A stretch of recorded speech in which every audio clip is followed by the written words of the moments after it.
welcome, ladies and gentlemen, to the MCDFNL Footy Show, here on location this week at the home of football, Princes Park in Maryborough. Outside shot as well, so the two gentlemen to my left not very happy with the wind getting up and messing up the hair that they spent all day doing, given that not much else happening today, Sammy, so just spent all day doing their hair. How are you? Sam Gowers, of course, our co-host. Good, mate, good. The hair looks $1 million. Don't forget to project a little bit today as well, mate. With the wind floating through, we need to get the voice all the way over to the mic. I'm just worried about my hair, mate. Good to hear. That's it. And joining us, speaking of blokes worried about their hair this week, from the Maryborough Advertiser, their sports journalist, Grant Condon. Grant, welcome to the Footy Show. Thanks, Sean. Spent a lot of time between drinks. Good to be back. Probably a reason for that, but it's good to have you here anyway. Oh, let's get on with the show. Let's have a look at last week's results. He didn't really have a comeback for that, did he? No, he didn't. Nothing at all. Terrible last time he was on here. It looks like it's going to be the same again. Just need to raise the bar every week here on the MCDFNL Footy Show. Round 12 results coming up on the screen at the moment. Avoca 13-9-87 defeating Malden 9-7-61. Campbell's Creek 13-7-85 defeating Talbot 8-10-58. Newstead 10-13-73 defeating Denali 5-8-38. Got under the Stead as their second win for the season.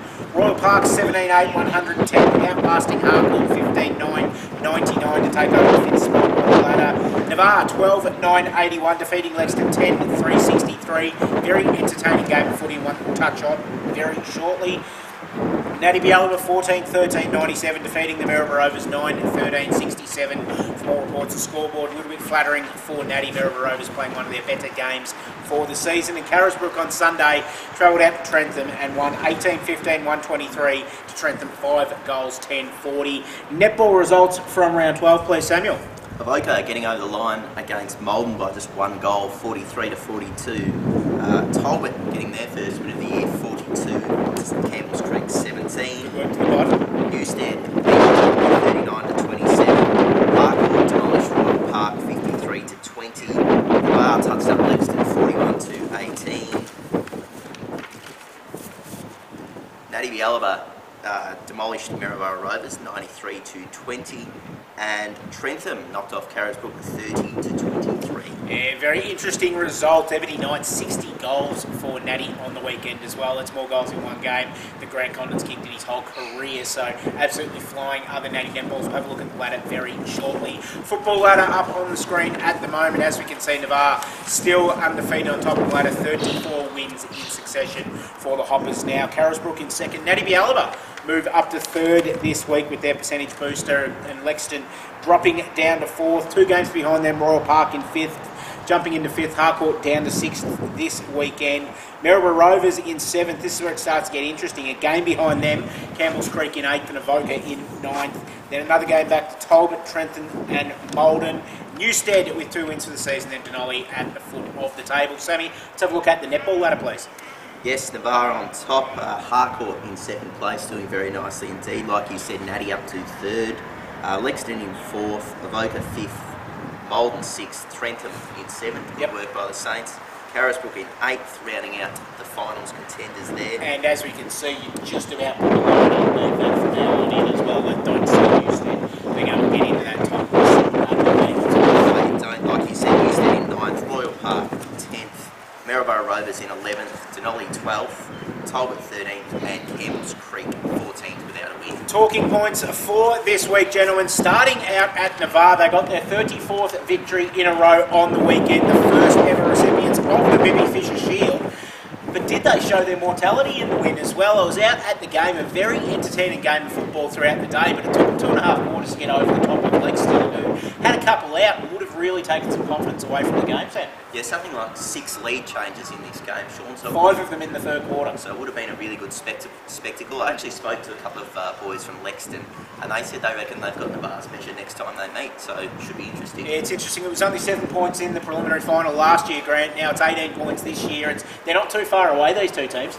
No, from all reports, one of the better games of the season. As Sam said, a lot of lead changes, but I think it's a sign of how good Navarre are that they found a way to win when challenged. And they're starting to get some players back into their team, so I reckon they'll be better from now on. That's the ominous thing. A couple of players they had back on the weekend. Daniel Parker back into the side, just really with his boys kicking a couple of goals in that third quarter to really get them over the line. And boys throughout the back line, Brent Flood and Bryce Dicknell were absolutely fantastic, as they are every week, just doing what they like off half-back as well, and getting the young kids running through the game as well. Good to see the Driscolls, all three of them out there and making an impact as well. So some good signs for Navarre, but some very good signs for Lexington as well. Talking point number 2, the Talbot Football Netball Club. Not for the footy, but for the netball, they're a talking point this week because they got their first win for the season on the weekend. We know Talbot's netball have been struggling a little bit in recent years, Sammy, but a great effort by the girls to get a pretty impressive win over Campbell's Creek on the weekend in A-grade.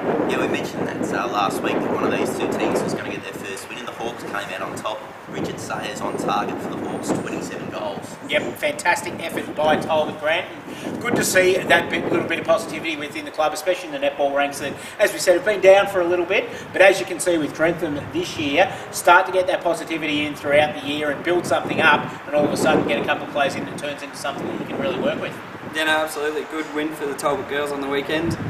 Building on positivity, as you say, they got Denali this week, just above them on the ladder, so maybe another chance to win. Talking point number 3 for the weekend is our Women in Football round this weekend, celebrating, of course, the fantastic job that females do in our football and netball clubs across the region. We have the pink round, of course, every year as well, but this one in particular, supporting the White Ribbon Foundation throughout the Ballarat Footy League this year we are, and in the MCDFNL we just pay advantage, and we thank all of the contributions of all of our fantastic females. And we know the club that you two gentlemen play at, Natty Biella, very, very good with the way that they integrate females into the club, not just obviously through the times we see them in the netball and the canteen and everything like that, but also helping out. They're the ones that wash the jumpers every week.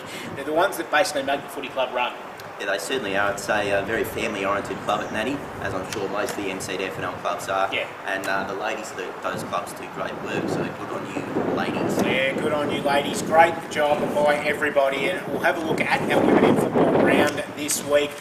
Pretty interesting week coming up because there's some very crucial games being played this week. None more so, I believe, than the game at the Avoca Public Park this weekend. Avoca taking on Campbell's Creek. These two teams now, we spoke about that top 8 last week, Sammy, and that 8th spot in particular. These are the two teams that put their hand up and said, we want to claim 8th spot on the weekend. They're now a game clear of the pack. Winner of this game, a huge advantage.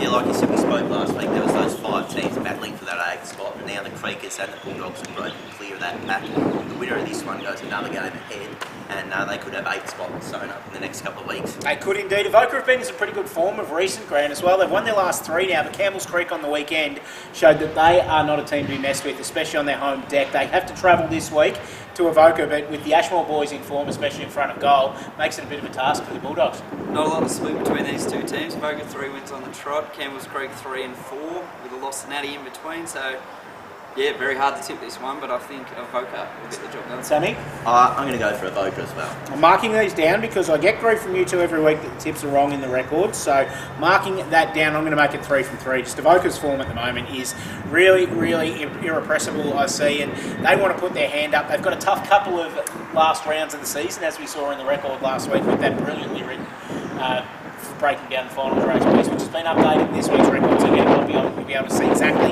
what each of these clubs needs to do to make the finals. And Avoca just feel that they'll take that next step this week and get that victory. Carisbrook taking on Natty Biella, but boy, oh boy, wowee is what Brian Taylor would say if he was looking at this game, because this is going to be a ripper. Carisbrook, quite a few out last week as well, but still managed to do a job on Trentham, and Natty Biella absorbed everything that the Rovers threw at them last week, which was a fair bit as well, I might add, and still came out smelling like roses. Yeah, they certainly did. Carisbrook had a couple of big names out against Trentham, but still managed to get a massive win. I think they're missing Nathan Wright, Matt Milton and Brady Neal from their forward line. Talking to Peter Hurd, he said they had 8 out of last week. That included Cole Roscola, who we won't see for the season, and if you want to extend it even further, it was probably 9 with Liam Cunningham, but they're 2 blokes we won't see, so really 7 blokes out of that side.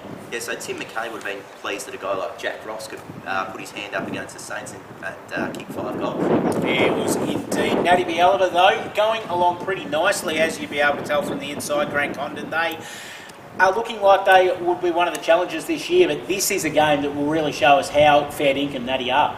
Absolutely, this is a really big game. Chance for 2nd spot on the ladder. They've got Royal Park coming up after the break. So they'll be looking to set their season up and definitely lock down that position in the top 4, which looks pretty safe at the moment. Yeah. Carisbrook have also got some big games coming up. They've got Navarre at home after this, and then a week's break before Royal Park at Hedges Oval. A couple of big games coming up. Tips for this one, please, gentlemen? Got to go Natty, but Carisbrook's going to be pretty hard to beat. Tipping the heart, not the head. Yes. I'll be tipping with the head with this one. I think Natty will get the job done. I reckon they've got good players across every line, and I reckon they're going to give Carisbrook a good shake on a similar size ground to their home ground. Yeah, very interesting one. Obviously, Carisbrook get a couple back in. I'll back them in, but Natty going very nicely at the moment. Would not surprise me to see them win. Although, what's happened with the Wiz? Only the one last week. Get around him. He needs to get up for this game. Wet weather specialist, the Wiz, so it would have been a little bit quiet last week. Needs to rain heavily at Carisbrook this weekend then, because this could be an interesting one, because we could have both of our boys in action with Nathan one end and the Wiz at the other. Battle of the Titans. Yes, very much so indeed. We should get the cameras down for it, to tell you the honest truth, and get our guys recorded. Talbot taking on Denali on the weekend. Huge game for the Hawks this one. Losing to Campbell's Creek last week, just putting them that little bit behind in that race for 8 spots, Sammy. And with no Matt Smith in the side, they look like a different outfit. They'll be hoping that the Shermanator comes back in this week so that they can get that impetus and get that run at 8th spot. Yeah, they certainly will be. I said Talbot will probably be the team to grab that 8th spot. Campbell's Creek proved me wrong. They'll be keen to rebound this week and knock off Denali. I'm going to back the Hawks easily. Grant? Talbot have been pretty good, starting to get some rewards after some tough losses early in the season. I'll go with Hawks because they've kicked 10 goals on 7 occasions this year. Denali have only kicked 10 goals or more 3 times. No, I'd say someone's doing their homework. They certainly have. They want to give a better showing this time, I think. And doing that exactly right. Look, I'm tipping Talbot, but don't think it'll be a blowout. If Sherm doesn't play, then it takes that drive and really that creativity off their half-back line. And Denali, as we know, on their day can be a good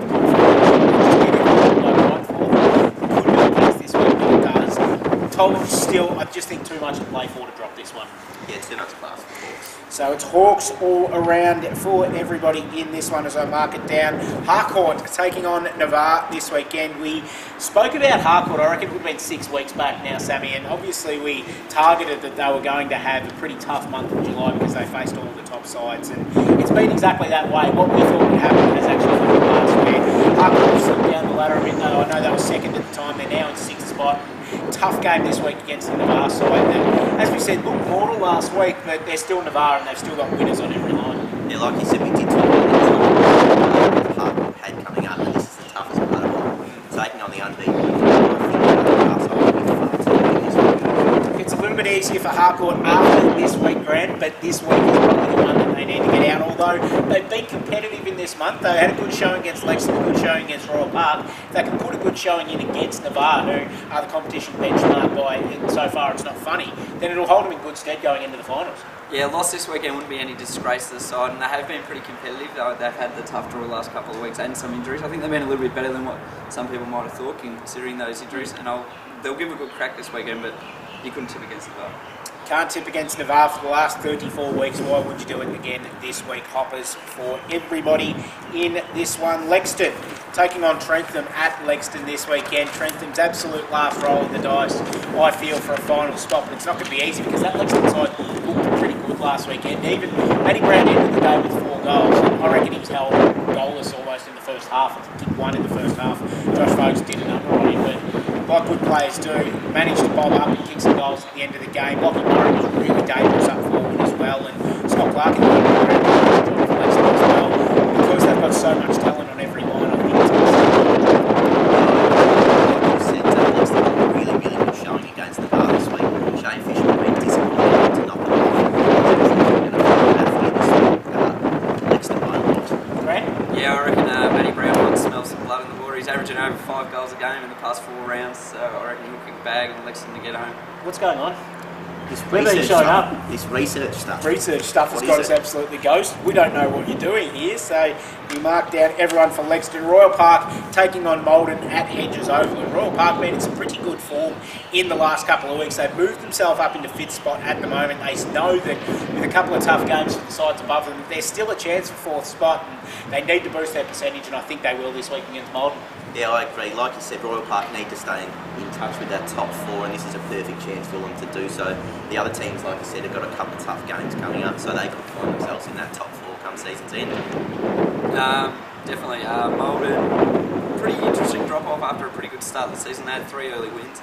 I think the problem is a lot of their midfielders are kicking the goals, and I think that might be a bit tougher on a big ground like Hedges for those midfielders that get forward and kick some goals. So I reckon Royal Park to win. Yeah, Royal Park for me as well. Maryborough in some form in front of goals in the last couple of weeks. 6 goals last weekend, and of course Josh Brown, second in the league in goal kicking as well, powering Royal Park. So we can all do that research stuff, mate. It's not just the plug down the end to goal, we can all look after the research kind of thing. Last game for the round, Maryborough Rovers taking on Newstead just over the way from us here at Jubilee Oval. And the Rovers, from all reports, gentlemen, one of their finest showings of the season last weekend. They just came up against a pretty good Natty side. Yeah, they certainly did. I'm sure Grant will agree with me here. Rovers were really impressive last week against Natty. Natty probably maybe took things a little bit easy and Rovers gave them a bit of a scare. I'm pretty sure the Magpies are going to touch up the Roos here. Good win by Newstead last week though, Grant. Obviously give them a bit of confidence going into this game, but you just feel the Rovers, they need this win to play finals, and they should be able to come out, if they come out with the same intensity they did against Natty last week, they should be able to get the job done. Newstead have been good for a team with over 2 wins, but Rovers were very good last week. Even though they lost, I reckon they announced themselves as definitely a finals team. And yeah, I reckon this one will be the Magpies. Yeah, Rovers for mine as well. Just about locked their finals participation in for. That's all we've got time for this week on the MCDFNL Footy Show. It's been an absolute pleasure coming to you from the grandstand here at Princes Park this week. Sammy, a little bit close to home for you this week, mate. We didn't drag you down to the studio. We're on your home turf, and you've delivered like you were playing in front of a home crowd. Well done. Thanks, mate. I'd like to see it continue. Save me some petrol. Let's not get too carried away with ourselves just now. We might do some on-location stuff for the bigger shows, but we've got some split rounds coming up, so it'll just be nice, easy stuff for the next couple of weeks. Grant Condon from the Maryborough Advertiser, thank you very much for joining us. Your research appreciated, your hairstyle not so much, but pleasure having you here. No worries, thanks Shaun. Hopefully we can get back indoors next time I'm on. Yeah, let's hope we can do that as well, because it is a bit nippy out here, but it is much preferable to being down in Ballarat. Thank you very much for joining us this week on the MCDFNL Footy Show, brought to you, of course, by our great friends at the Bendigo Bank Maryborough. We'll see you again next week.